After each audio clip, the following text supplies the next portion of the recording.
यवतमाळच्या आर्णी तालुक्यामध्ये पुराच्या पाण्यामध्ये कार वाहून गेली। दुर्घटनेमध्ये पती बचावला असून एका मुलीचा मृतदेह सापडला।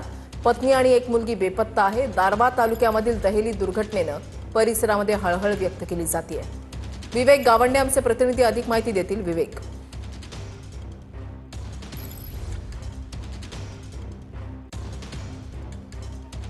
वृषाली, दहेली या गावाजवळ अतिशय हृदयद्रावक घटना जी आहे ती कालच्या सुमारास या ठिकाणी घडली। एक कुटुंब जे आहे ते घरी परतत असताना पुराच्या पाण्याचा अंदाज न आल्याने कार जी आहे ती वाहून गेली। त्यामध्ये 3 जणांचा मृत्यू झालाय, तर एक जण जो आहे तो सुदैवाने बचलेला आहे। आता गावकरी आणि शोधकार्य पथकाच्या मदतीने जे आहे ते वाहन जे आहे ते या ठिकाणी सापडलेले आहेत। नदीपासूनच काही अंतरावर असलेल्या नाल्यामध्ये हे वाहन जे आहे ते या ठिकाणी सापडले आणि त्या वाहनातून आता एक मृतदेह जो आहे तो या ठिकाणी काढण्यात येत आहे। एका चिमुकल्या मुलीचा मृतदेह जो आहे तो आता या ठिकाणी काढण्यात आला। आता वाहन जे आहे ते या ठिकाणी नाल्याच्या पाण्यात फसलं असल्या कारणाने ते आता बाहेर काढण्याचं काम जे आहे ते प्रशासनाकडून या ठिकाणी करण्यात येत आहे।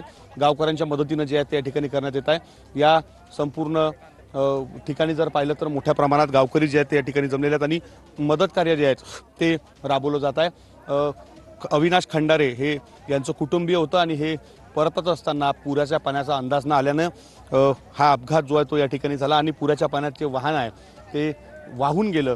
त्यामध्ये अविनाश खंडारे हे सुदैवाने बचावले आणि त्यामध्ये त्यांच्या पत्नी आणि 2 मुली ज्या आहेत त्या बेपत्ता होत्या।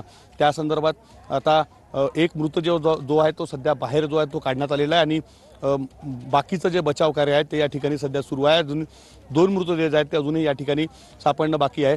या वाहनाच्या आतच ते 2 मृतदेह असल्याचं सांगितलं जातं आणि त्या पद्धतीनं काम जे आहे ते या ठिकाणी सुरू आहे। नक्कीच, धन्यवाद तुम्ही दिलेल्या सविस्तर माहितीसाठी।